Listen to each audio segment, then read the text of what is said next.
song that is magic on the balls as he plays with Tottenham Hotspur Fan Channel. There's a song that is magic on the balls. He plays with Tottenham Hotspur and he comes from Senegal.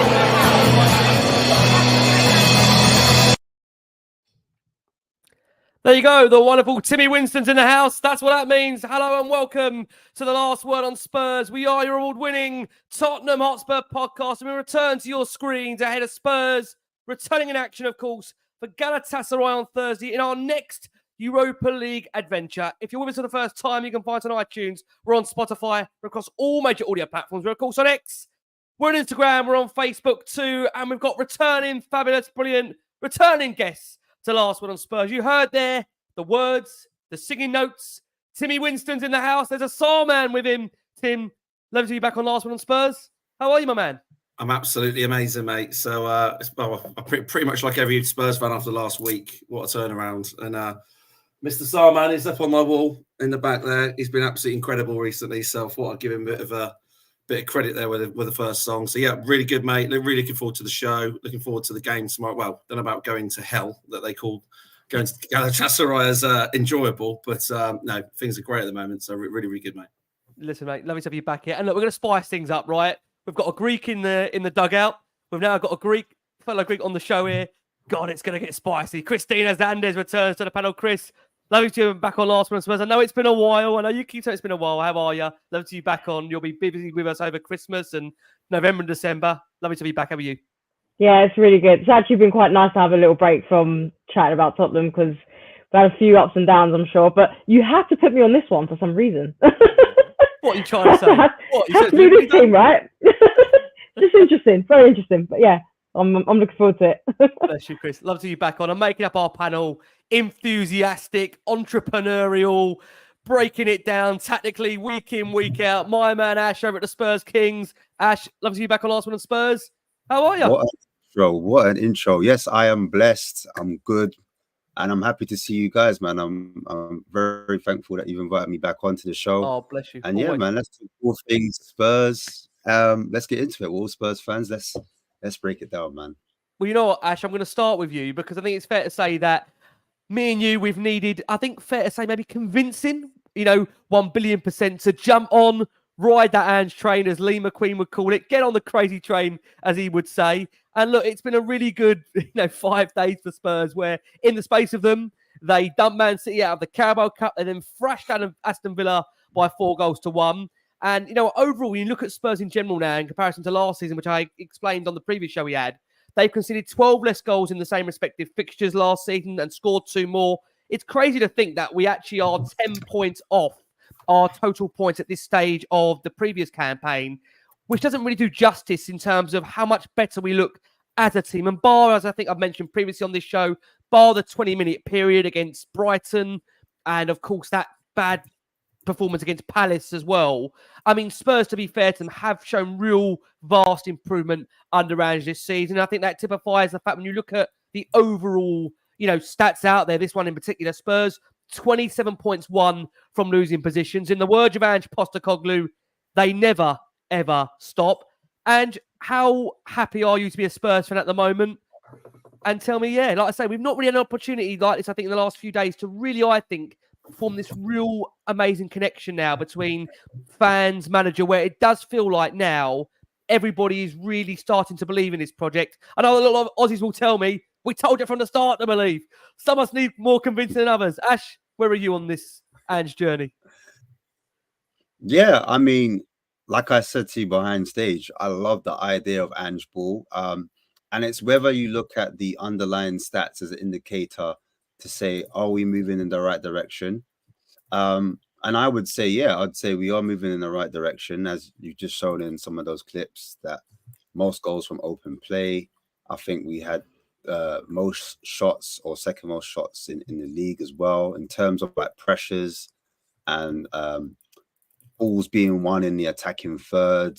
If you're looking at actual turnovers, we're leading the way in terms of defensive actions per passes in that final third as well, leading to actual shot.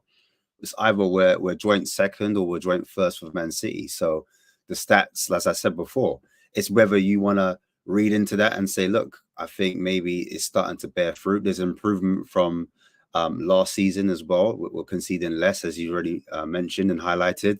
So there's things to be happy about. And also, the last couple of games, the results are matching some of the underlying statistics as well. So when you marry the two together, there's not really much more you can complain. If I wanted to throw a quick curveball in there, I don't know if I'm allowed. I don't know. If I wanted to throw a quick one, I would say, and I'm sure we're going to get into it, the away form is what gives some of us Spurs fans some concerns moving forward. If we're going to look ahead, I think it's in the last 19 games, the stat was we'd only won 4 away games in total.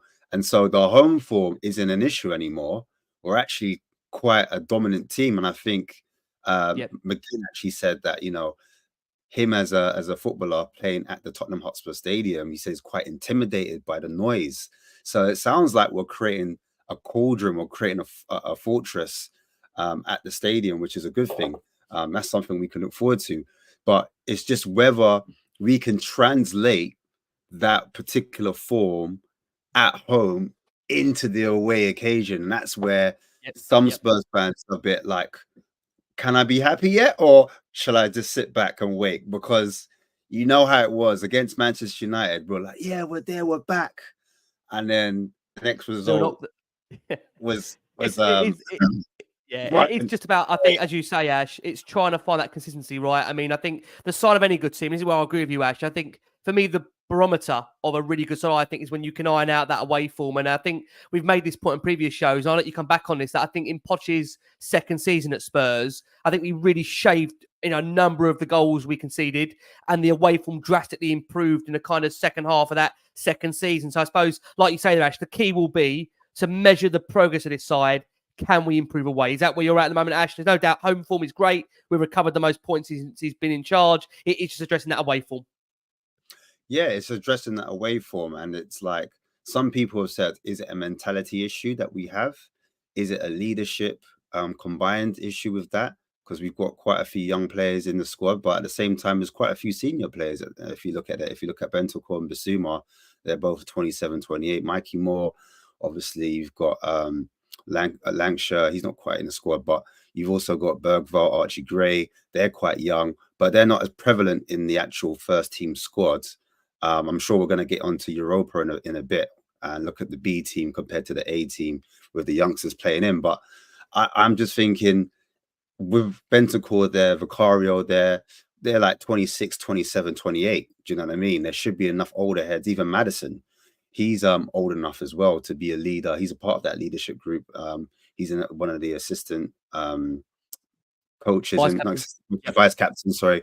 And then you've also got the likes of Romero. Romero, he's like, it's quite senior figure.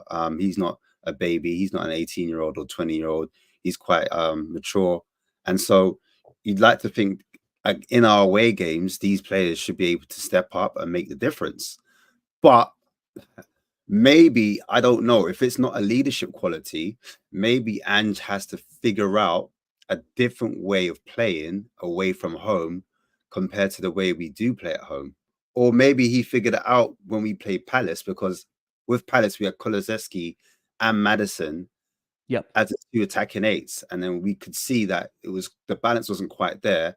And ever since he's put Sarr in, actually, it looks like a lot more settled, and we have a lot more defensive solidity. We definitely have a lot more legs to cover around the pitch, and I'm pretty sure we're going to get to Sarr in a minute. But moving forward, it's those away games. Can we create consistency? I think is the main thing I'm going away with, even against Ipswich, which I think is a winnable game. But we hope so. We haven't won at all season, but I know why you say it like that, Ash, because we're Spurs. We have to be we have to be an element of concern because we're Spurs fans. But that's crazy. Again, I must say, all those Aussie listeners and viewers out there, we adore you, we love you, and we thank you for your support. They're thinking, what's wrong with you people? What's wrong with you guys? What's wrong with you? It is 25 years of being scolded. Man United happened, and then we got excited. What was the other game we got excited for? I'm just worried if West we Ham. don't. West Ham, we battered them, and then what happened? So it's I'm just worried that if we talk more about the away form, Tim's gonna have to go get a refill on the red wine, and he's down a bottle already. We've not even started yet. He's not even come in yet. Right, let me stop talking. I apologize. Go We on, you love you. Spurs. Right, that's all we've got time for. I think we're done. Galatasaray's tonight. I'm joking. Don't worry. What do you mean? We haven't heard from Christina yet. What's going on? Chris has bring you in. Look, I think it's fair to say last time you was on, there was a little bit of a concern on Wobble. And to be fair, I think Ash makes some really important points there. Whilst the home form is really, really strong, only been beaten by Arsenal at home, there is that situation around the away form. But I have to say, for me personally, people will know my feelings. I wear my heart on my sleeve on Last Word on Spurs, that in this last week, I have seen a real, general, in my opinion, shift in my mood as a fan. That's just me in general. I do honestly feel that this last week has shown me there has been tweaks, there has been adaptations, and that's against an Aston Villa side that, let's be honest about it, were unbeaten 2 months away from home. Coming into the game, let's be honest, probably you'd maybe say marginal favourites, given Villa's current league form. And the way I think Spurs not only addressed the game, they went behind, they came back. I've said it before, I want to be sitting here with egg on my face. I want to be sitting here honestly feeling that I was a mug for ever doubting Ange Postecoglou, because I do feel at the moment that there has been a little bit of a shift where we can see what is happening, we can see what is going on, and the key thing now is to really back the man and give him the tools to be able to sustain it long term. And I think the key thing is what Ash says there abundantly is the word consistency. And I think when you're looking at the stats in general we've spoken about with Spurs under Ange, there's no doubt about it. There has been a progression from last season. Spurs are the Premier League top scorers, and at the other end of the pitch, only 3 other teams have conceded fewer in the competition this season. We've now won 9 of the past 11 matches in all competitions. And look, we've triumphed so far in every single one of our cup matches, despite a really poor display, as we know, and when you go back to the Premier League against Palace. But, to have beaten Man City and Villa in the space of 4.5 days, I just sense there's a bit of a general mood shift amongst the fan base. How are you feeling, Chris? Because I feel like you've always been on here to say, back the team, back the manager, and I'm sure you're going to do the same as you always do. Why are you smiling? You're going to say I've told you so, aren't you? It's because it's been great. It's been great football to watch, if I'm completely honest. I mean, there was going to be bumps along this road. Of course, we knew that. It's not been great, but you know what? There's a hell of a lot of lessons to be learned, and there's still plenty of potential there. There's still a lot of lessons to, we're learning still at the end of the day. And I just think it wouldn't be Tottenham Hotspur losing to Crystal Palace, giving them the first win of the season, and then going ahead and winning against Man City and then against Villa. It's so typical. But I went to the City game, and actually before the previous games I have been to at home, it just kind of felt a bit dry, a bit like lost a bit of hope. And that City game, when I went to it, the atmosphere was it was incredible. One of the best. It was phenomenal, and everyone was on everybody's. Everyone was supporting the whole team, and it was just such a great feeling overall. And you could really feel it. The players, they were loving it as well, and they were just glad to be on that pitch. And overall, it was really a lot of hope there, and I felt like that was a huge change with the club. And then we went along and humiliated Aston Villa. I mean, they shouldn't have gone 1-0 up in the first half, in my opinion. I thought it was quite balanced. Against run of play, definitely. Yeah, I don't think they deserve to be in the lead. But then that second half, that's what I want. I want that fighting spirit. Even if it's not in the first half, I want us to go back in that second half and just show what we want. Bring back that spirit, that fighting spirit. It's just, we seem to have disconnected from that. And I felt we really drew back on there, and oh my god, that whole game was just brilliant to see, and the feeling of it was just phenomenal. Solanke, I mean, what a signing! I think is really clever signing he is, and I couldn't stop watching him. Every time the ball was going forward, you saw him getting quickly into position because he just wanted to get those goals, and that's what I mean. I want them to be hungry for it. They need to be going out there winning this game now. And of course, we've got Europa League now coming up, which I know we're going to talk about that further in the game. But another big opportunity for the youngsters. And I feel like they're showing a huge amount of potential here as well. And Ipswich, which can really, the points now at the moment, you know, we're only 2 points behind Arsenal. Those stats that you just showed and you were saying to us, how can you guys not see an improvement in this team? I don't understand it. There is an improvement. I think if anybody can't see the improvement, they're blind. Yeah. Because there's no doubt about it. You know, Spurs are, with all due respect, showing the level of improvement that we've all wanted to see. And I think now, if you can't see that improvement, then you're being ignorant to it, because there's no doubt about it. It's not only passing the stat test, as crackers would say, it's passing the eye test, and that's all we want to see. That's all we want to see. Chris, I'm going to ask you a favour. Bear in mind, nobody knew about this off air. It took us about an hour to get Chris in, not only to the casting section, but then trying to get through hair and makeup and then get the audio sorted. That was another hour. So we might ask Chris if she doesn't mind if she can lose her AirPods for us. Just is it really bad? We're getting a little bit of feedback from Chris's AirPods, so we're going to let Chris adjust her AirPods. We're going to come over to Timmy Winstone and take us back away. Tim, you know what?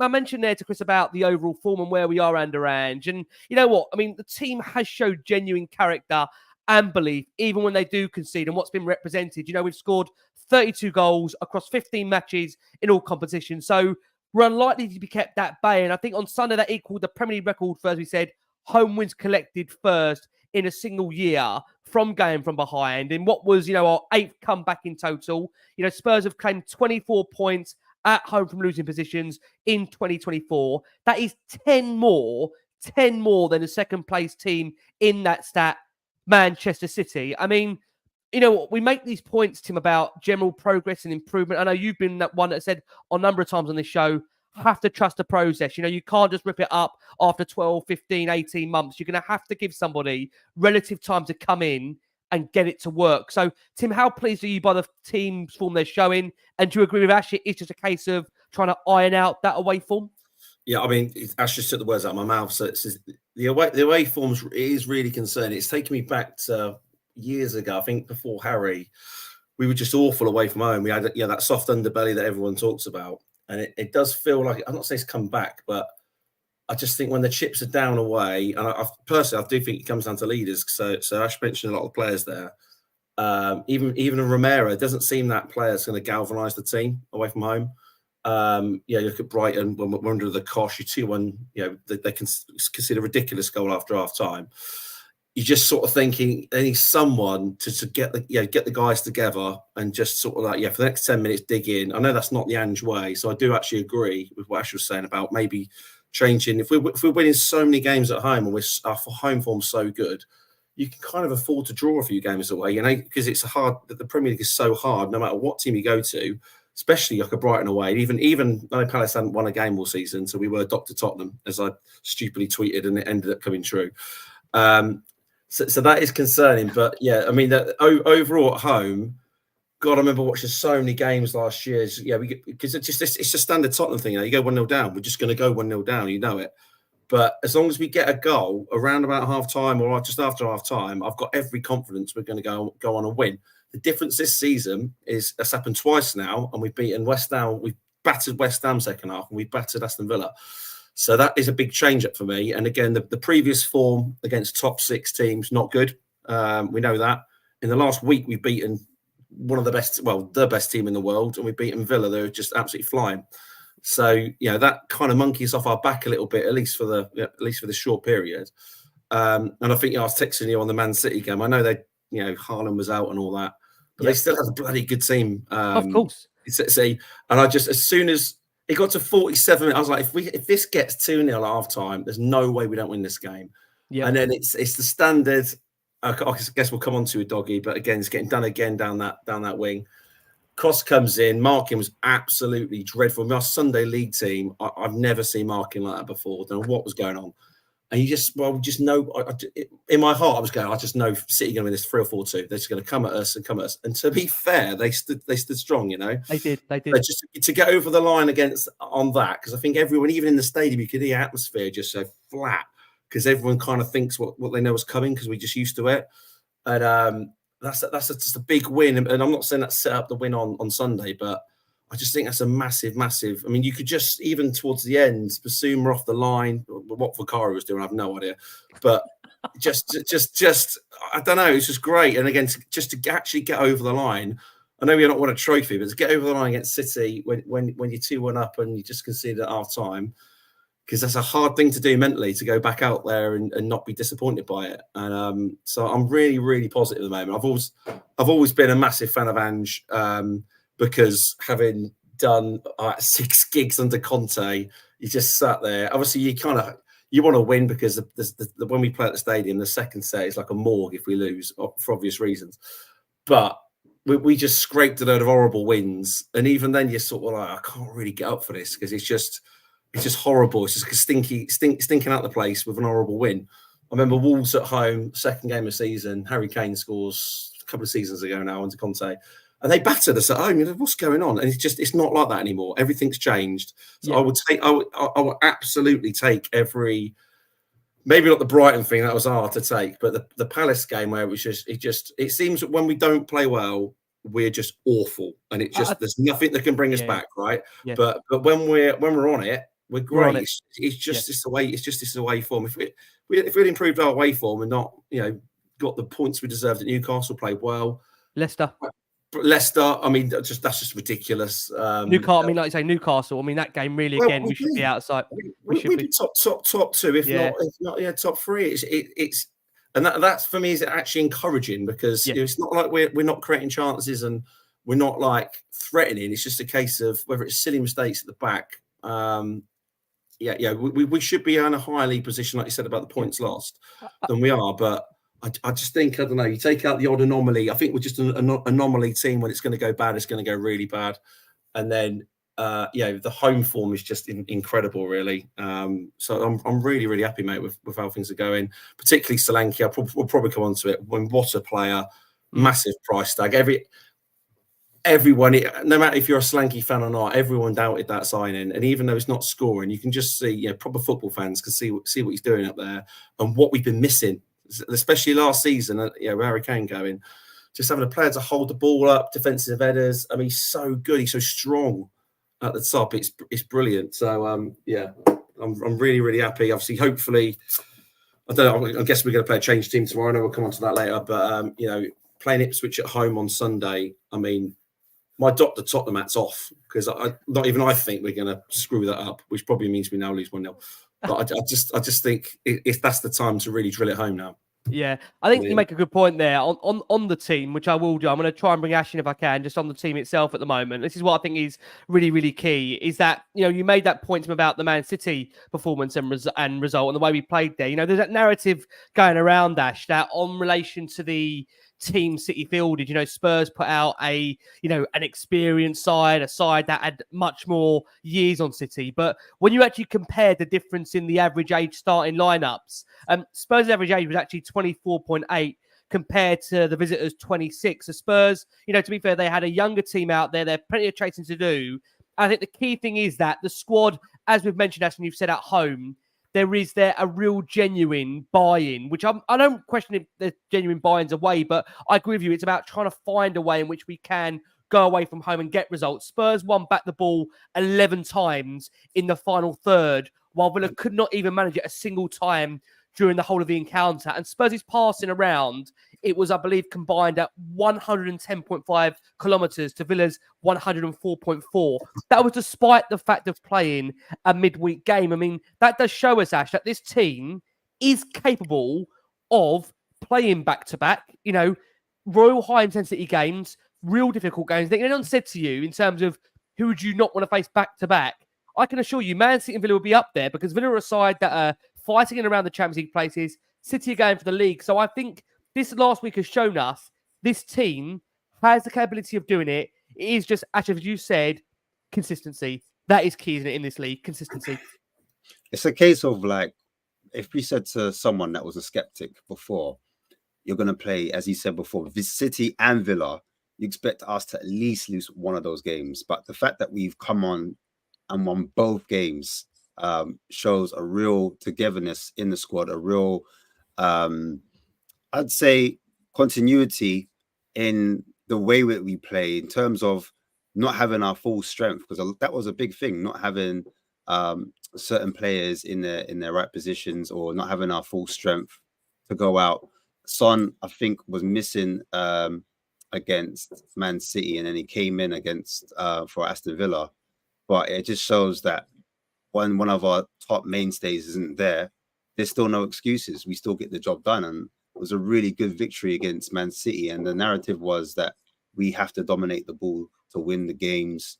And against City, we had less of the ball and therefore showed a different way of actually winning. And then on top with Aston Villa, I think we had like 50% and they had like 49, 48%. So it just shows, again, we don't always need total domination of the ball to get the win. And some might even say that we look even better when we don't have it, and we're more dangerous in the counter attacks or the quick, fast transitions. That's how we hurt teams when teams actually come onto us. So I really do like the fact that we got the job done against those two big teams. And some people will say they don't think we played too well against the Villa. I think the way we played affected Villa. Villa weren't able to get into their normal rhythm.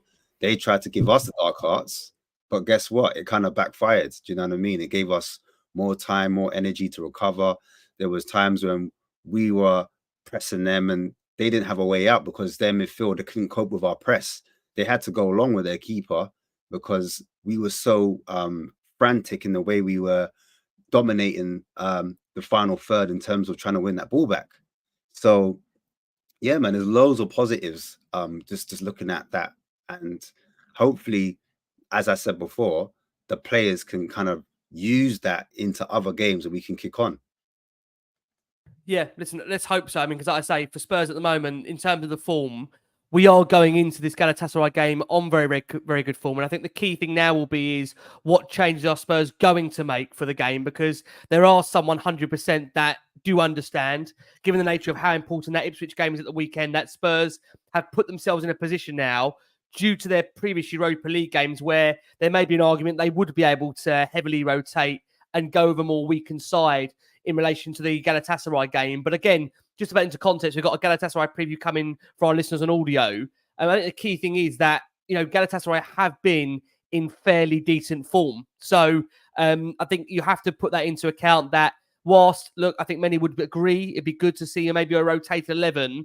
At the same time, what you don't want to do is, I think, lose momentum. So it is key just to try and find a side that can navigate themselves through that game without really taking a pasting. I think all of us would sit there and say we'd take a point. A point would be a great result away from home in any circumstance, especially going to Turkey. I think to go and get a point at Galatasaray, the cauldron of noise, I think Tim said the place of hell, the place of death. I think he called it. I mean, yeah, I agree with that point that, you know, any kind of a draw for Spurs would be a great result. And because of the way they've started the, you know, Europa League in general, a point would be good. Four, you know, to have, you know, after 4 games, 10 points. I think we'd pretty much be all but there. So what we are going to do, we are going to go for our first break of the show for our listeners on audio. We are going to be providing you guys with an injury update. I can see some Galatasaray supporters, fans making their way into the chat room here. Like I say, so be kind, be nice. There's Greeks among us here. It can all kick off. It won't. We're friendly. We're friendly, all right? We're friendly, aren't we, Chris? We're friendly. Again, obviously, we'll give you an update on where we are with Christina Romero, Richarlison as well in terms of their current progress of injuries. Obviously, Wilson Odebear, worth noting again, he has got an in-force period coming out as well. So we'll be bringing that to you. Before we do, let's have a bit more of Timmy Winstone as we go into our second break of this show.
There you go, the wonderful Timmy Windsor. I can already, can I just say, I can already hear Ash and Cast in the background going to me, Rick, you've not let him play that, have you? We're not letting him play that, have you? Listen, we're in a situation here. We're in a situation here where Spurs could, over the weekend, as Tim is smiling and grinning, get out, have a bottle of wine ready, Tim, get out another red wine ready lined up. We could go above them at the weekend if results go right. We could be as high as third, or isn't it so Tottenham? We could be as low as 12th. I mean, how can you sum up being life as a Spurs fan? You could be as high as third. You could be down to 12th. That sums the nature of the Premier League up. But I could just see in the background and Cast in there, Ash looking really uncomfortable, thinking, oh my God, why have we got that there? But it is not all Timmy Winston. Tim, have a word on that song for us, because I know that is a very much loved song when it all went wrong a couple of seasons ago, right? We've done 4 versions of that song now, and they just keep providing us the material. So hopefully it will continue. And the last 2 weeks are kind of hopefully gonna famous last words and all that. But Amen. It's so big now that Oasis are going to even add it to their gigs now. I contacted Nolan and Liam. I didn't get a response. Shock. You're joking. They can't afford it. They can't afford the rights to it, Tim. Listen, on this show, we're joined by the wonderful Timmy Winston, of course, Spurs Stadium singer, or composer, artist. He's lots of things these days, that man. We're joined by the wonderful Ash Matic over at the Spurs Kings. Make sure they've got a show coming after this. Go and redirect through to them. We'll be giving you details of that towards the end of this show. And we're joined by the wonderful Christina Zandes, who are making up our panel here on Last Word on Spurs, as we are building up to Galatasaray to come for Tottenham, of course, in the Europa League. Now, one man I do want to come on to that we touched on briefly during the opening period of the show is Dominic Solanke, because it's quite interesting that, before the game against, obviously, Villa at the weekend,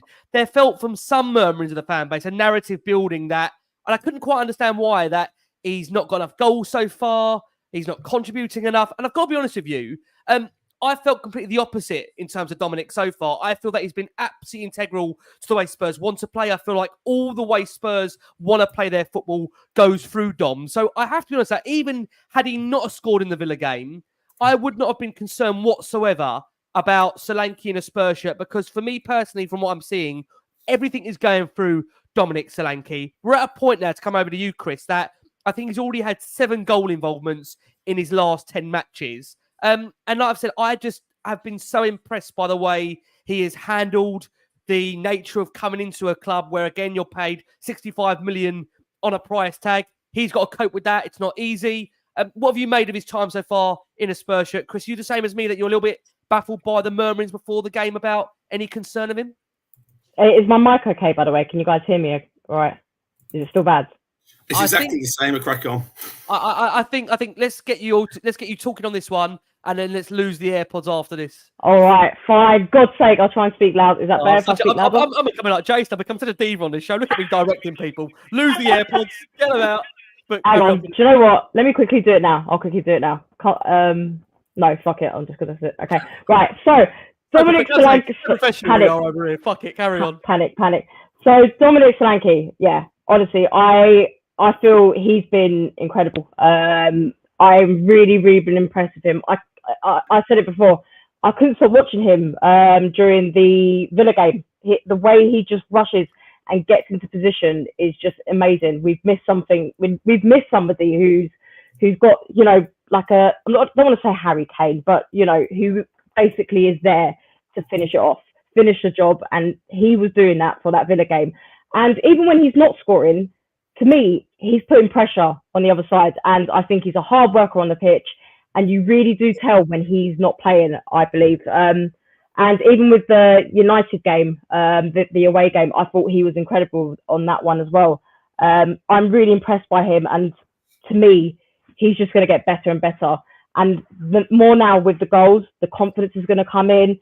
And even the link-ups, I think it's just beautiful to see for Tottenham right now.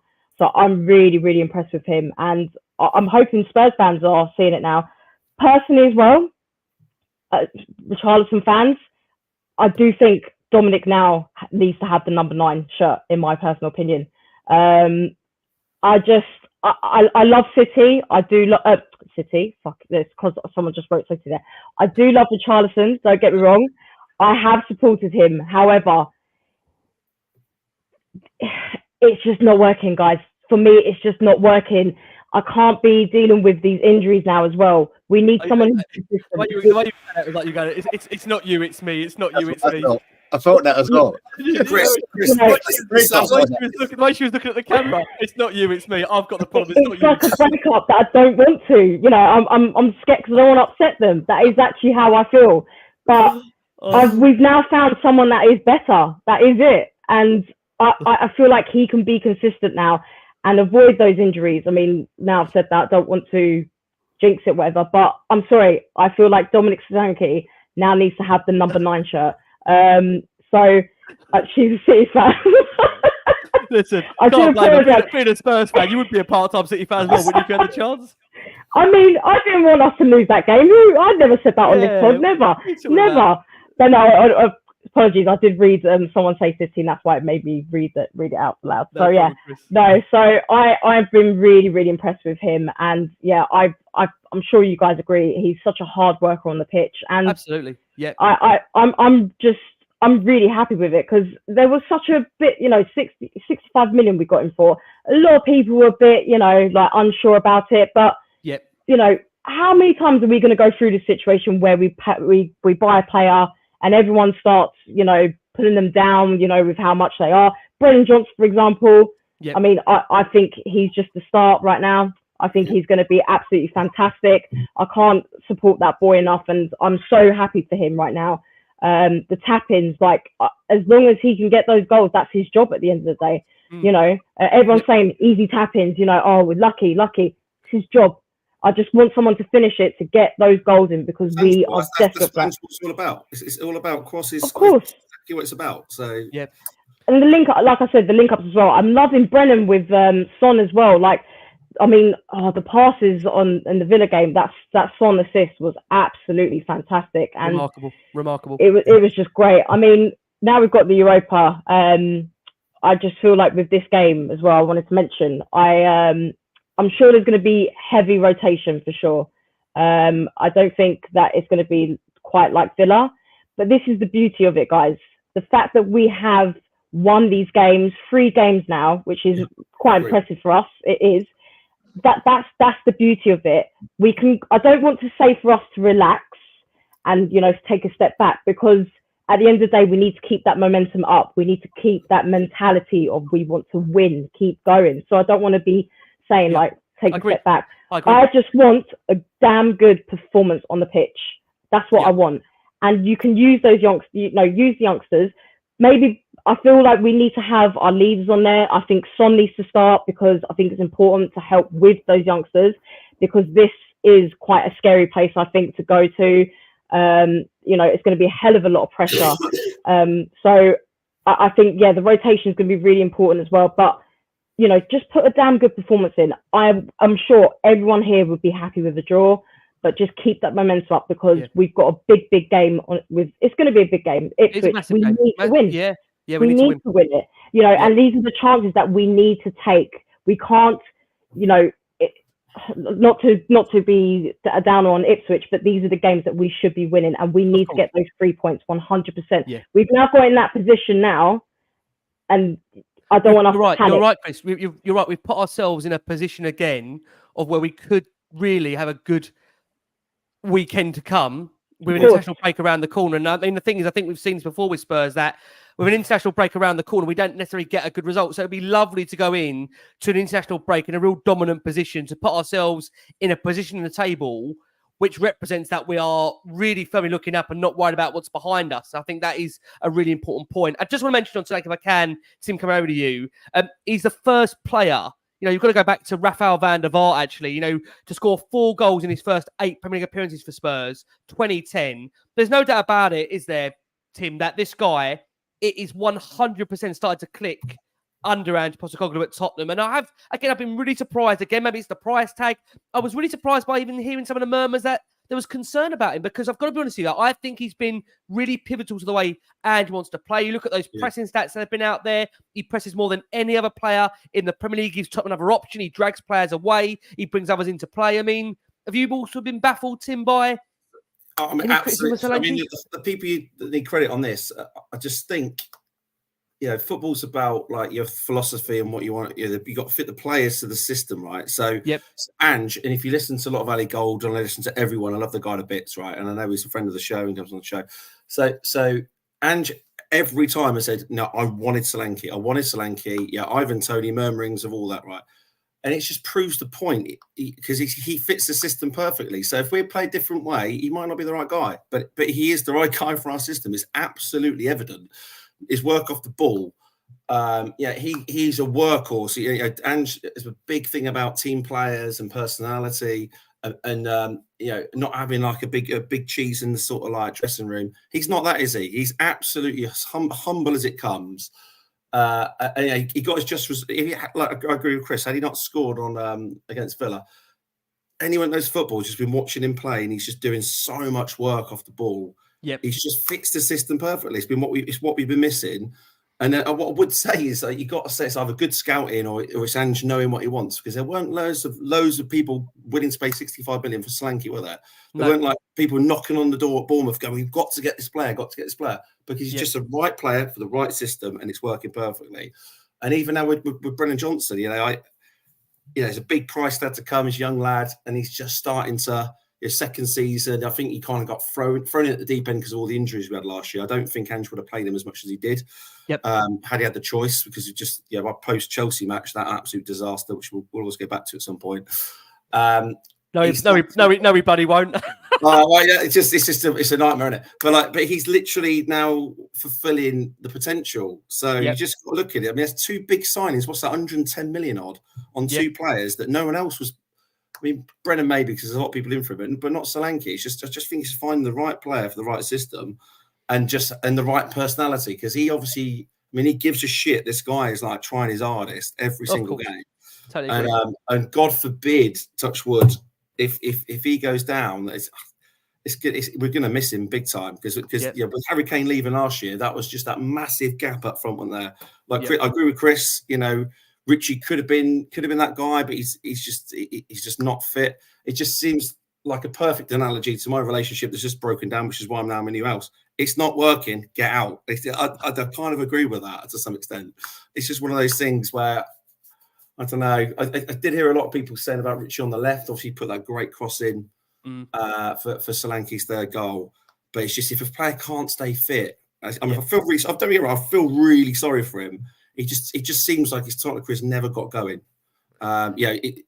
He's sort of a bad first season. Didn't score many goals. He had that patch last season where he was smashing goals in, where we really needed him. Actually, all the players come out, got injured, and he in this period of time he was amazing. And then he just, I don't know. It's just maybe it's not quite working. Obviously, not going to help with Solanke coming in now because he knows his opportunities are going to be less. But I'm a massive fan. Just not just the goals, the work rate and everything behind what he's doing. So.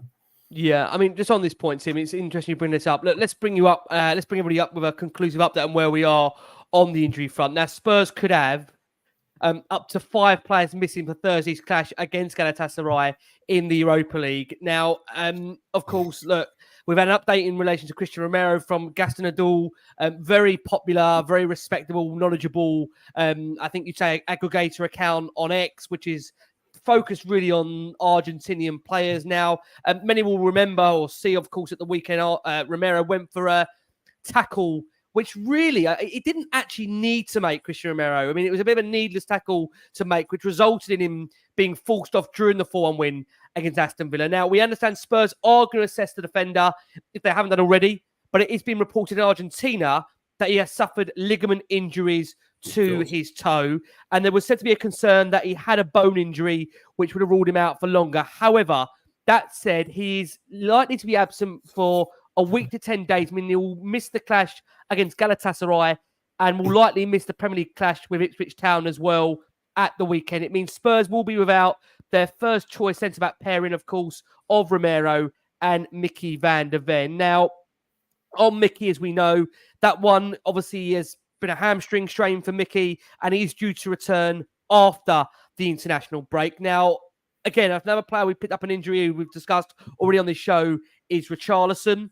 Now, what we understand with Richie at this stage is that Ange did confirm after the Villa game that it was a problem with his hamstring, and that there was no return date given, which is a concern because we know Spurs behind the scenes have been working really hard and actively trying to find a program that would ensure when Richie does come back, he would be able to last for longer. So with regards to Richarlison, no definitive return date from him.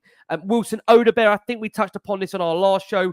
Wilson, his injury is said to be a serious setback. He is not expected to be available after the international break. And bearing in mind, the previous prognosis given on Wilson was around 9 to 12 weeks. That was prior to the injury layoff. That's obviously a big concern for Spurs, that it's a setback. And with all due respect, I personally, look, I don't want to give timeframes out because I don't want to be misleading.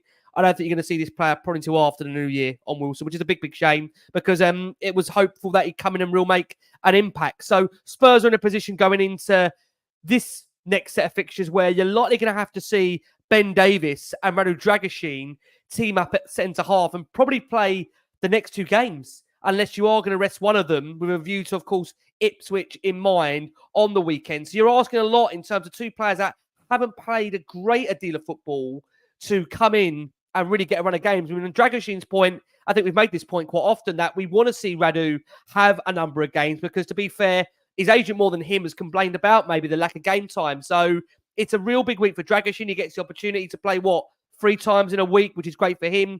4, like I say, if you add in the previous games that he's featured in for Tottenham. So we're going to go back round to Chris if we can, just to try and test out the audio. Oh, we might lose him completely, actually.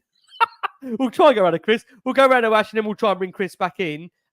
Ash, not good news on the injury front. How concerning is that when it comes to the injuries mounting up? Do you have a concern that's going to derail us at all, or do you think we can get through it with the squad we got?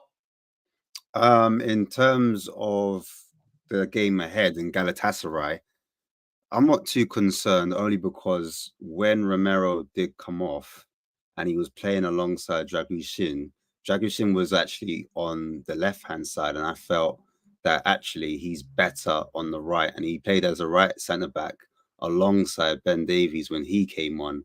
I felt they looked very calm and composed on the ball, and in defence they were quite assertive, especially Ben Davies' involvement in that goal at Tottenham Hotspur Stadium against Aston Villa for the 3rd goal when he won the ball high up on the halfway line. I thought Dragusin's composure on his right foot, playing balls over the top, switches of play, quick passes into feet as well, that kind of helped our actual ball progression and some of our attacks. So sometimes when you're laboured and you spend too long on the actual ball, what will happen is that you might allow the team to set and get in the defensive structure. And I felt when Dragusin was on the ball, he often played it forward, or sometimes he would progress the ball by carrying it slightly into midfield and giving those vital balls into our midfield. And that's what helped us kind of break down into midfield. Is I was looking for Sarr, getting his head up. Can he find Sarr in that double pivot? Can Sarr get on the ball, carry it, etc.? So I thought overall, when you've got a right footer playing a right-sided centre-back, it's easier for him to pass to his right back. And then when you've got a left-sided centre-back, he can use his left foot. He can easily pass it to his left back or his left midfielder without taking an extra touch and changing his body shape to get that pass off. My concern was before that, when they did play at the start of the game against Coventry, I was a bit nervous because I thought when we did play Karabag, was it Karabag or was it Ferencváros? I can't remember. Actually, it was Coventry. It was Coventry. I thought we looked I thought the pair looked very vulnerable. They did. I think everyone looked vulnerable that night. I think as fans, we were vulnerable that night. I think we were all vulnerable. So I don't know if it was because of, I don't know, because I think Bentancur did start in the 6 as well. So I was a bit worried, like, Bentancur is normally the more assured midfielder. I thought it'd be an option to protect the back two. And sometimes that's the reason why the back two looks a bit shaky at times. And Archie Gray was a right back. I don't know if there was too many changes and they weren't familiar, or if it was too early in the season and the rhythm wasn't quite right, if I'm making sense. So maybe that's why it didn't quite work at Coventry. And again, it was a away game. So under the lights, pressure's on. These things are going to happen again against Galatasaray. But I, looking forward into the midfield, I'm happy that Maddison was kind of rested, because now we've got a conundrum where people are saying, who starts at midfield? Because is Maddison ever going to get back in the starting 11 with Papa Matasar in this form, in that defensive kind of box-to-box midfield role where he's helping whoever's the number 6 in Bentancur, Basuma? He adds steel to us. He adds legs. He's an engine. He covers every blade of the grass. Some people call him the lawnmower. But yeah, what I think is moving forward, like we've got in this particular game against Galatasaray, why not play a Bentancur or a Basuma? I'm not mad at who it is, with a Sarr and a Maddison as a midfield 3. And for me, that is strong enough. But I would still, you could even still play Bergvall. You could play Bergvall, Maddison, and Bentancur or Basuma there, because you've given the younger, you're giving Bergvall minutes, and to be fair, he's going to need some minutes to develop in his game. It's going to be a very intimidating atmosphere, but he's going to need that. He's going to need that for his development, and he's going to want to turn up. He's not had much chances in the Premier League, so maybe this is his competition where he announces himself and he starts to, you know, put himself in the frame, because before it was Papa Sarr that was getting the nod ahead of any other player, and now maybe Bergvall can put a bit of pressure on some of those other midfielders.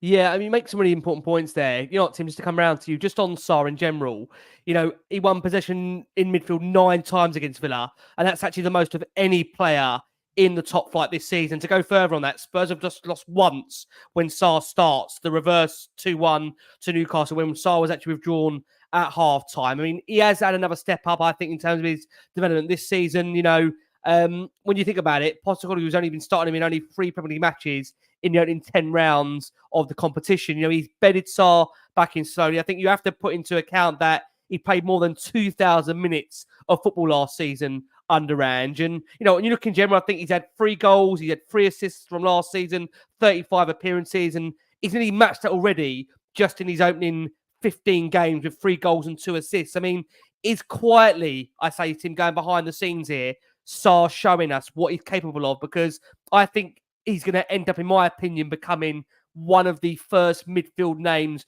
on the team sheet. And I agree with Ash. I think there'll be a real conundrum to come for Ange, a good headache in terms of what his best midfield 3 will be, because I honestly believe Sarr will work his way in. Is that how you feel, Tim? Absolutely, mate. So you think of last season, obviously we started so well, didn't we? And Sarr was integral to that. He played a lot of minutes, and then obviously, you know, summer competitions, etc.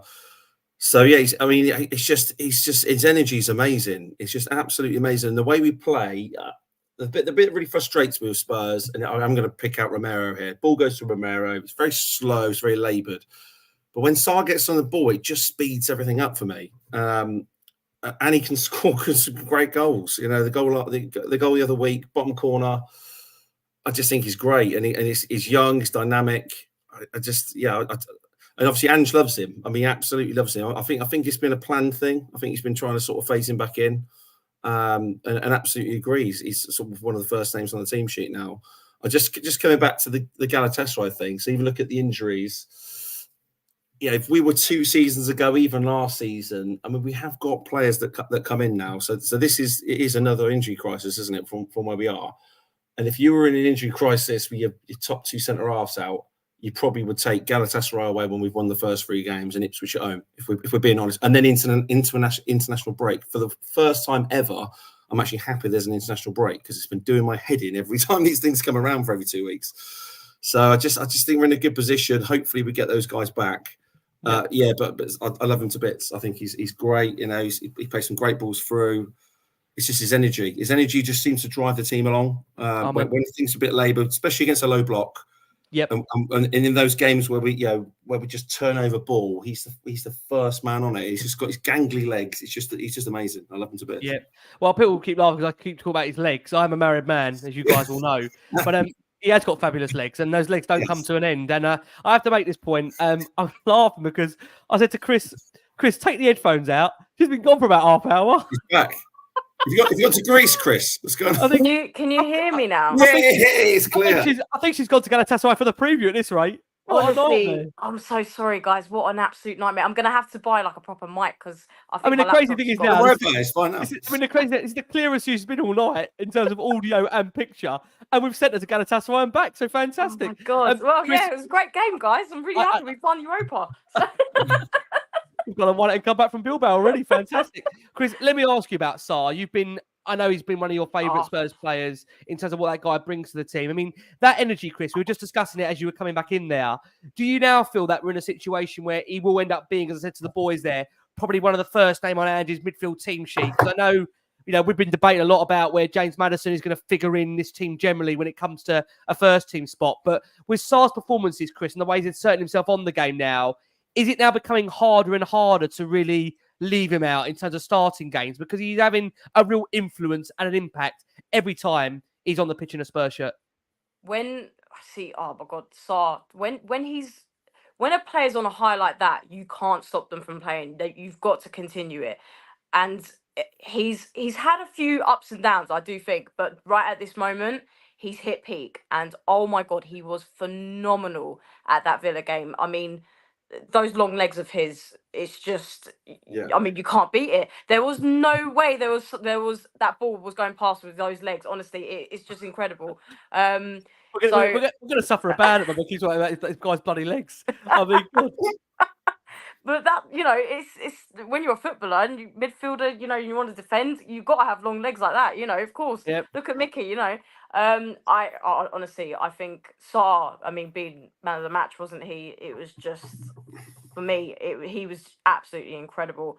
Yeah. And it's again, just so happy for him as well. It's just, he needs to keep going. Are we talking about with the Gala game? I'm guessing with. I think in general now, we're going to come on to Gala in a second because I think the key thing will be, Chris, we touched upon there as we're getting you back in through casting, our injury situation at the moment. I mean, it's fair to say that we're going to have to make changes whether we like it or not. And as I say this to you, for listeners on audio, I don't know what we've done to City. They've completely gone absolutely AWOL since we've ruined them in the Carabao Cup. They've been beaten comprehensively in Europe. So just what I'd add that in there. Spurs absolutely ruining teams. Let's hope we're not going to help a team down the road go and bloody win it, for God's sake. That's why I think Ash looks a bit concerned. He looks really worried. What have we started? I mean, tactical. The next interesting segment from Ash on his next couple of shows to come. Tactical breakdown Sarr's legs, and God, if we're handing the North London rivals a bloody title. It's not even that, bro. It's Almarim because he's going to Manchester United. We've got to pay the up. Oh, so that's what I'm worried about. Too early, Ash. Don't do that to me.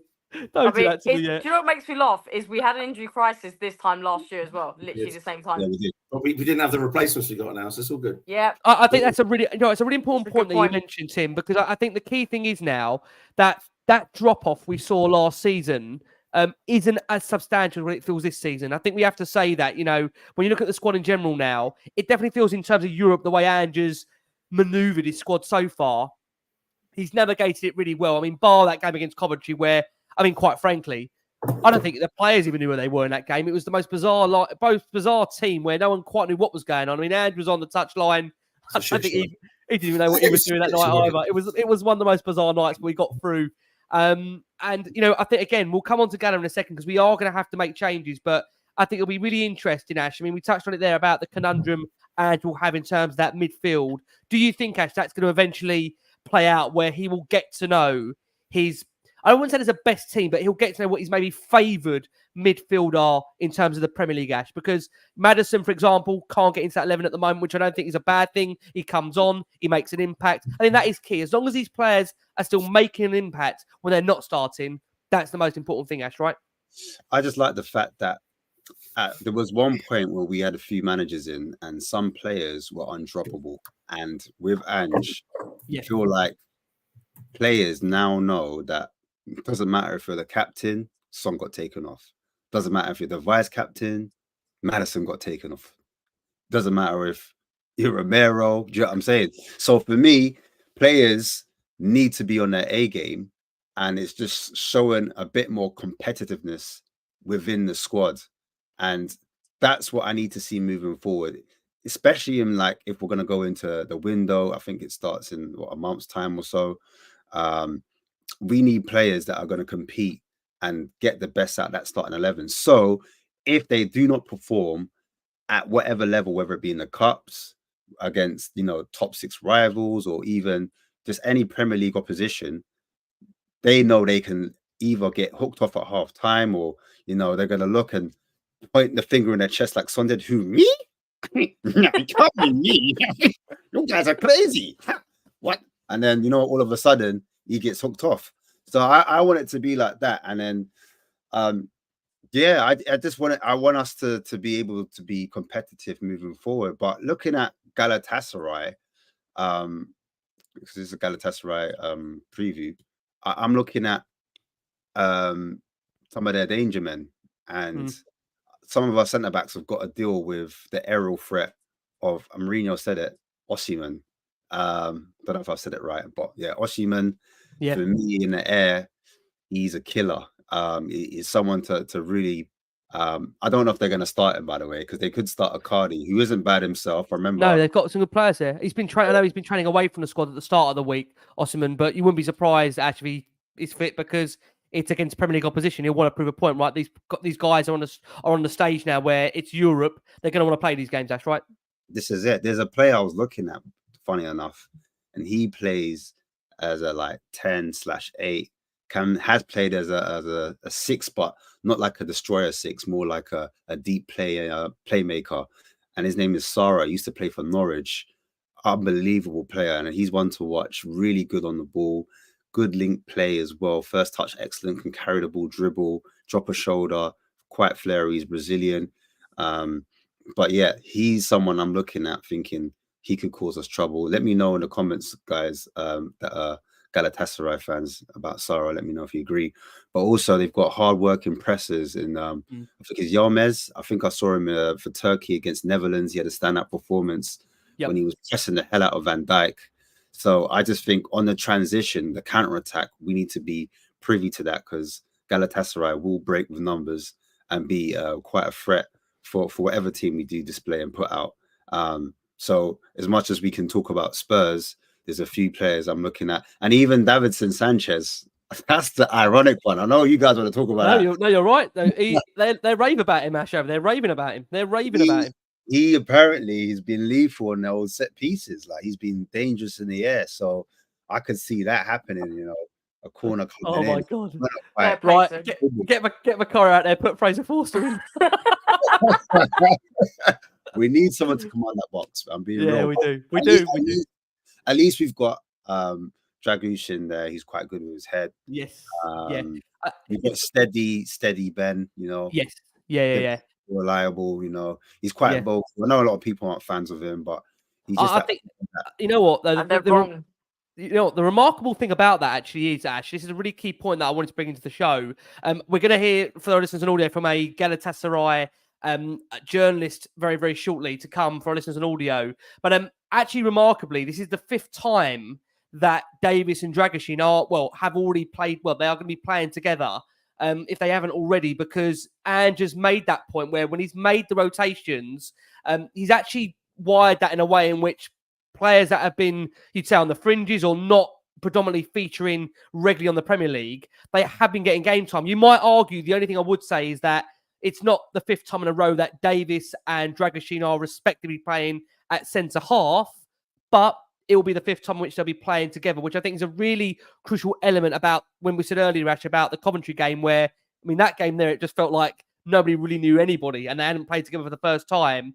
It does feel, which is, I think, really important, that the players that are featured in Europe are feeling like they are getting to know their teammates, and that's becoming more of a rhythm and a routine for them, I think, which is really important, because I think you said it earlier, Ash, about the A and B team. I've got to say that I don't feel that really as much this season. I think Ange has really made everybody feel inclusive, that there isn't kind of a or B team. I mean, you might argue that Bergvall and Gray maybe feel that a little bit more because they haven't really featured in terms of the Premier League. But I think at the same time now, the way Ange has managed Sarr, for example, in the Premier League, the way he's managed Richarlison coming back from injury, I know he's back injured again, but it doesn't feel that we've got this situation where there is almost a main team or a backup team. But please. The other reason why I did mention it is because when I looked at the performance level, we do talk about results and performances, and we kind of, Spurs fans, we kind of separate the two, because when the result doesn't go our way, we do talk about performances a lot.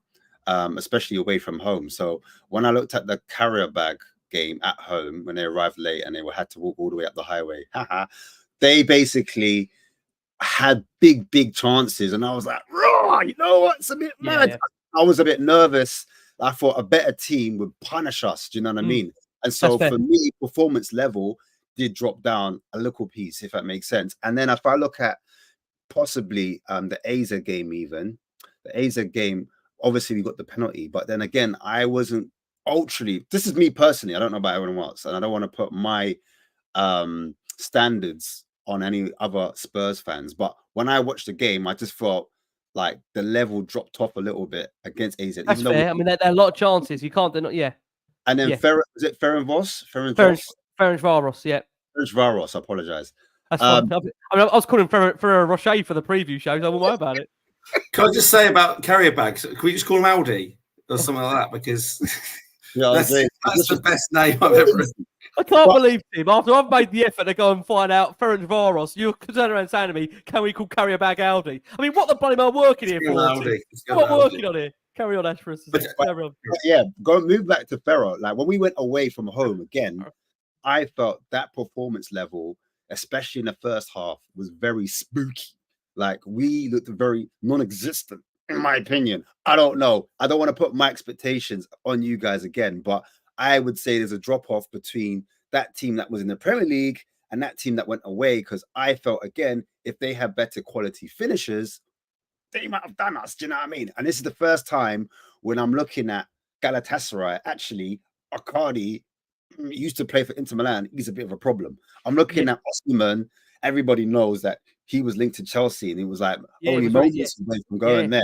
He was a big deal at Napoli when they won their league. So you're looking at Hakim Ziyech as well, right? So they got some good players. You're looking at Ziyech on the bench. You know, he hasn't featured too much, but they've got Akon as well. I think he's one of their players of the season so far in midfield.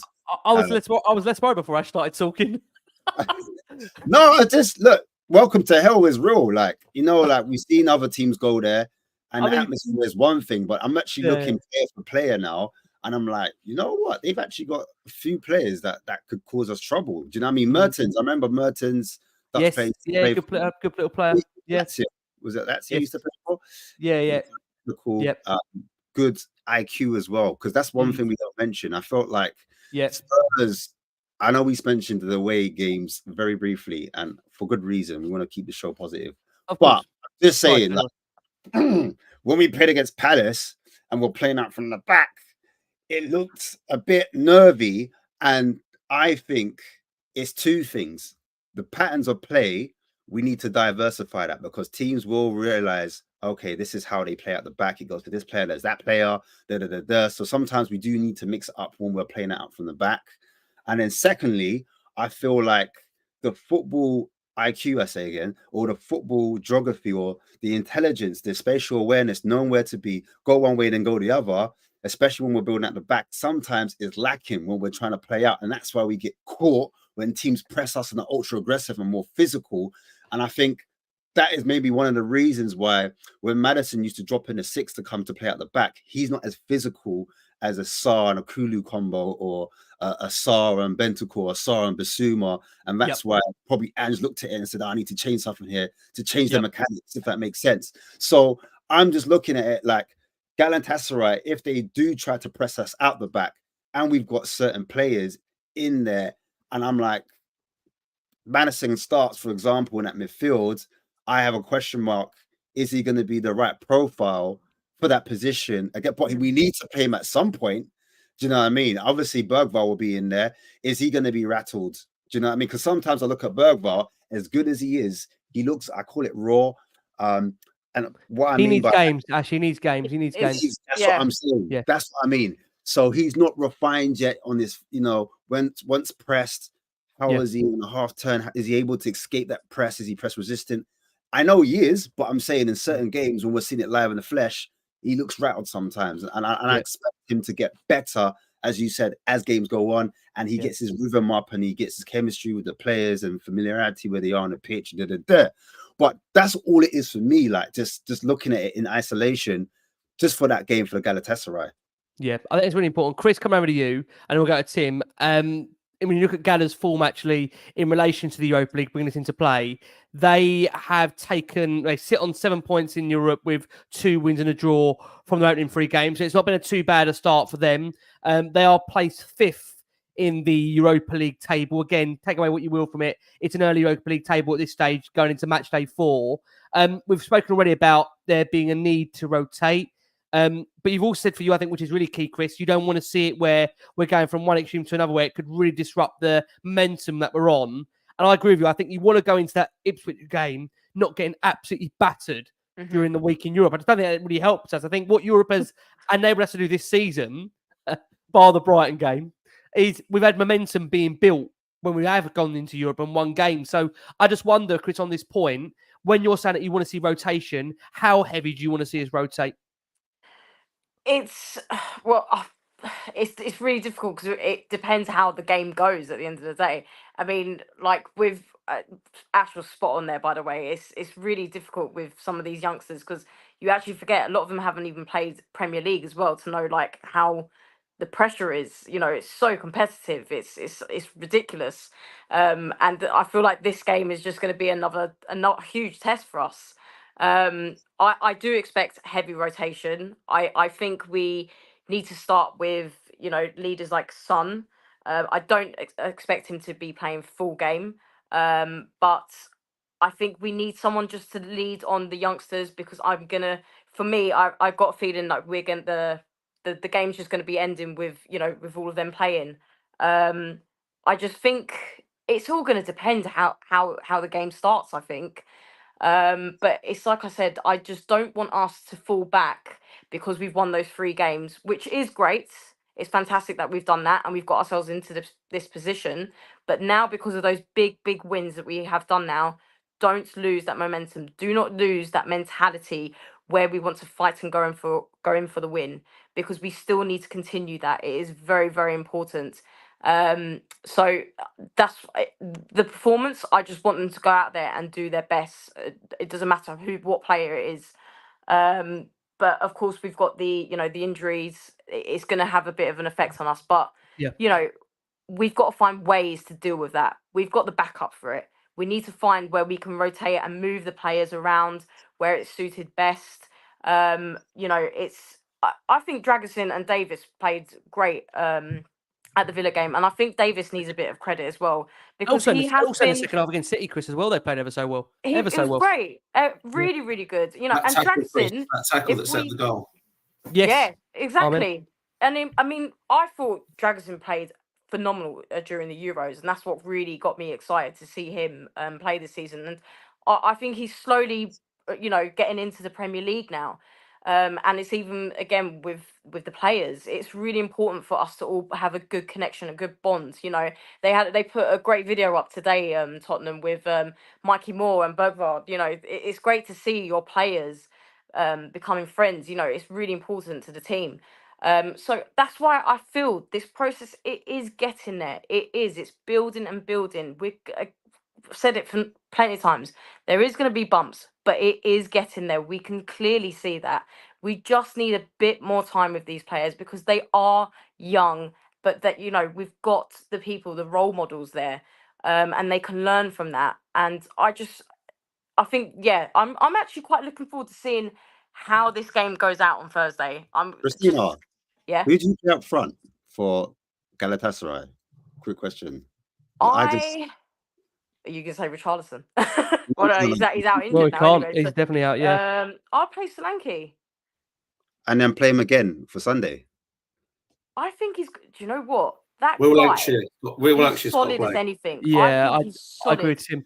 I do agree with him. I think you can't risk Lanky on this game. Yeah, I wouldn't play him full, but I don't think you don't need to play them throughout the whole game. You could. That's the beauty of it. We can. I don't know who I'd switch up with. It would be one of the youngsters, of course. I'll bring him on if things aren't going well, which I don't know. I kind of expect them not to. I'll bring him on. I wouldn't start him. Are you of the same mindset, Tim? Just to suit you, Tim. Are you of the same mindset where you want to heavy rotate, or are you looking to rotate as Chris says, and maybe bring players off gradually as that game goes on? If we are in some form of a. I think sense I think he'll play Maddison. Another established midfielder. I think will heavily rotate. I think he'll be Archie Gray on the right. I think Will Lancashire will start up top. I think Timo's going to come in on the left. I don't think he'll risk Son. He might need minutes, but he's just. Will Marky Moore play, Tim? Can you see Marky Moore? 100%. Yeah, you got no issue with that in terms of that. No, atmosphere. The thing is, had we, when we lost Dragonson after like 5 minutes in that first game, whatever. We won 3 out of 3, and this is the toughest game away we're probably going to have in the whole competition. We're sitting pretty, and I'm just looking at the results. I know Ange won't think this way, but look at the results in the Premier League over the last couple of weeks. Arsenal lost 2, City have just lost. Admittedly, Palace went badly, but we're now in quite a good position. We've got Ipswich at home, and I'm not saying it's a home banker in any way, but the fact that Romero and Van der Ven are out in a game where we should dominate 80% of possession, 75% possession, I'm not too fussed. And then there's an international break. I'm just sort of looking at it long term. Why would you risk players in a game that I'm not saying we can afford to lose, but I don't know. I just think you take a view on it to think, we're going to win. We're going to win enough games at home in the Europa League and away against probably weaker opposition. I mean, Ash has already mentioned some of the players that are there, including Big Dav. It's a tough task to go there. And I'd be tempted to throw them all in and just see how it goes. I get the momentum thing. I just think it's a free hit, personally. Again, I really don't want that to be lost. I'm really nervous. Yeah, but about okay, Chris, had we had Arsenal at home on Sunday, I'll agree. We've got Ipswich at home. If we can't beat Ipswich at home, the way our home form is, then something's going wrong. Anything can happen with this team. I know. I'm just thinking logically. Thinking logically. We got her. Right, I know we're going to go. And my mate, by the way, I'm going to Ipswich for this weekend for my uni reunion. My mate's massive Ipswich fan. I'm sharing the train with him to the stadium. I know. I'm playing the shelf bar. So if you're coming on Sunday, but Tim, just tell the viewers, this is the funniest story. You're going up to Ipswich, back down for the game. I mean, I said to you beforehand, you should have just stayed up there and come down with the bloody coaching staff of Ipswich. It makes no sense. This. Me and my pals did like a uni. I went to Loughborough University, so like we all get together. That's 6 of us. So it just happens this weekend is in Ipswich, and I've got the biggest Ipswich fan ever, which is Gaz. So shout out to Gaz. He's getting the train back with me to London on Sunday. I'm going to play the gig in the Shelf Bar. So if you're about East Stand level 1, getting there from 12 o'clock, we'll be singing the same songs we've just been putting up on online. So it's very bizarre, but I just think it's not a free hit. But it's a winnable game where I think you can afford on I think the turnaround is going to be ridiculous because it's a tight turnaround. Yeah, it's just that they'll be arriving on Friday. Like you can't do much training in between that. You can't do much training. Put the kids in. Go on, Chris. Can I ask you guys? Would you rather start off with all the youngsters and then go heavy in the second half? Is that how you would prefer? 100%. Like just give them a chance. See how they get on. We've always got. You got players on the bench you can bring on. It's just, I just think we just got. I would rather, especially had we not had all these injuries recently, then different story. But especially they're dropping like flies. I just think this is the time to, 3 wins on the board. We're looking very good. I think we'll win a lot of our home games. I think we'll win a lot of our away games. This is a tough place to go. If anyone that knows football knows, it is welcome to hell. I'm just saying a lot of comments are coming from Galatasaray fans here, and they say, they played 8 days ago on that point. So they're going to be quite fresh for this game, Galatasaray. Yeah, and I made this point to Ash a minute ago. When you're playing, with no disrespect, when you're playing Premier League opposition teams, that is a stage to shine. Yeah. And everyone knows how much I love the transfer windows. The transfer window's coming around very quickly in January. This is an opportunity to really put yourself on a stage where you are recognised for putting in performances against Premier League team. So those players are going to 100% be up for it. And you saw, I know, even a few weeks ago when Fenerbahce took on Manchester United, Fenerbahce really should have won that game. So I think for Turkish, supporters out there, they will be 100% willing and hoping that Spurs probably do field a bit of a youngish team because they'll probably fancy their chances. So guys, we'll go to predictions. Shall we? Let's go to predictions. We'll start with Chris. You look really worried, Chris. Oh God, I just don't want the momentum to be lost. That's generally it. 28th of October was their last match. That's right. They are well rested and fully fit for this one. I'm not even that rested. Bloody hell. I mean, yeah, that's all right for them. Right, I'm giving my prediction. I'm gonna say a draw because that's what I want. Exactly what I was going for. So I agree I'm with you. gonna say, let's go for 2-2. Yeah, I do. Literally the same. I was going to go for a 1-1, a battling 1-1, where a lot of the youngsters have their night and shine. But again, I at the same time as I am as an optimist, I can see also a difficult night in the headquarters of hell. I'm being told. I thought that was just my house. We'll come to Ash. It was my house I moved. Yeah, you're too much, Tim. You're too much. Chris, we can't thank you enough. Chris, you'll be back with us over November and December. Lots to come, Chris. We can't thank you enough. Bless you. Apologies for all of the interruption, and I will buy myself a lovely mic for you all so I can talk properly. Chris, this is fine. Don't change where you are now. It wasn't her fault. It wasn't her fault. She spent more time in casting than she did in the bloody show. Not her fault, but one of those things. Chris, we can't thank you enough. She's on Call of Duty. That's what she's doing. She's just multitasking. Honestly, this girl. She's midnight owl. Right, Ash, we'll come around to you, my man. Lovely to have you back on Spurs Kings. Can I just say, Ash doesn't know this yet. I'm telling him on air now. Don't get scared, Ash. Lots of games, lots of shows coming. Spurs Kings way. They're featuring Last Word on Spurs over Christmas and New Year. God, those guys will be busy. Don't be worried, Ash. All good games in store. All good results in store. On that basis, Ash, what are we going for, bud? Yeah, I think, just 1-1. I'll do a 1-1. 1-1? Okay. 1-1. You look like you wanted to get out of that answer. 1-1 from Ash. Can I just say, for the older folk, like I say, make sure you switch your settings after this to go and view Ash over at Spurs Kings TV. There will be a time where you're going to be at some point in the near future able to press the red button that will take you from Last Word on Spurs through to Spurs Kings TV in your land. It's going to be amazing when that happens. That's coming soon in your life. Don't you worry. Ash, you've been a star. We can't thank you enough. Timmy, my man, before you're going to play us out, not literally, but we're going to see it on the screen. Tim, give us a prediction. Where can everybody find you? Not in the place of hell, even though you joke and tell me that you was in hell, but obviously, of course, on Sunday. Yes, just want to say, guys, obviously, thanks for obviously I got a lot of comments in and a lot of song ideas in. I just want to say, which has come from the guy that I run the Spurs Song Sheet site with. So there's about 2 or 3 of us.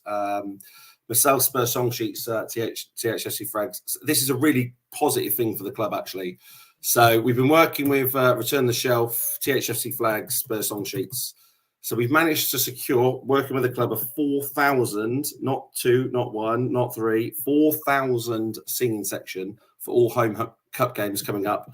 So the first one's going to be the Roma game on the 28th of November. Tickets go on sale on 9 a.m. this Friday the 10th. So if you want to get involved in the singing section, which is the part of the south stand, so the big oval stand at the back where most of the noise comes from, it's blocks 252, 256 in the south stand. So if you want to get that, then you go to the club and request that sort of section.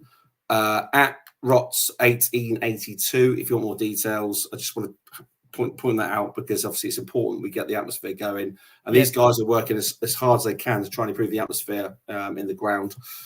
My prediction is going to be, it sounds like I just copied you, Chris. And it's not because you got an Oasis t-shirt, because I love Oasis. I think it'll be 2. I actually think it'll be 2-2. I think we'll put the young guns out. We might go behind. Yeah. And then I think he might bring a few on. I don't think God forbid he brings on Solanke. I want to wrap him in cotton wool. Do not say that on screen. In the comment, we've got comments coming in. So I predict Oasis. I predict Oasis split up again before Richarlison. No. Can I be honest here? I think very funny comment. Can I be honest here? I think Oasis could split up, get back together, split up again, and get back together before Richarlison is back on the pitch. That poor guy is with injury, but we wish him all the very, very best. Timmy Winstone over at the Spurs Song Sheet there. Well, there you go. Like I say, you're going to thank you guys for all the support. Nearly over 4,000 of you have watched the show live on X, on Instagram, on YouTube and Facebook. We can't thank you enough for your support. Guys, like I say, hearing us out, playing us out is the wonderful Timmy Winstone. I'm going to urge you right now, after you hear from Timmy on the outro, switch your settings to Ash over at Spurs Kings TV, who's got, again, another cracking show to bring to you. Breakdown, not breakdown literally, but breakdowns in store, graphics galore, all that to come. Ash, thank you so much. Chris, thank you so much. Tim, thank you so much. Guys, we have been the last word on Spurs. It's over to Timmy Winstone to play us out a bit of Mickey van der Ven. Romero, playing in the Spurs backline. You might be the greatest of all time.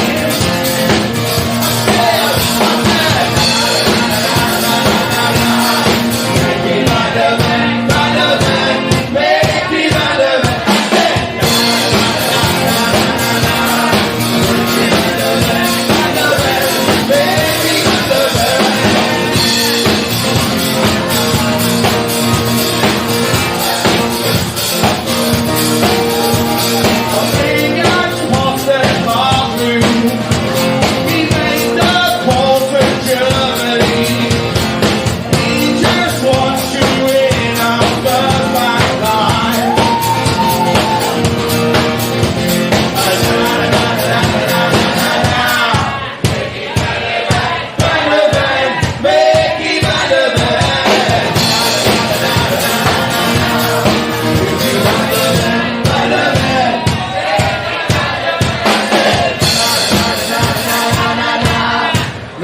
Van der Ven.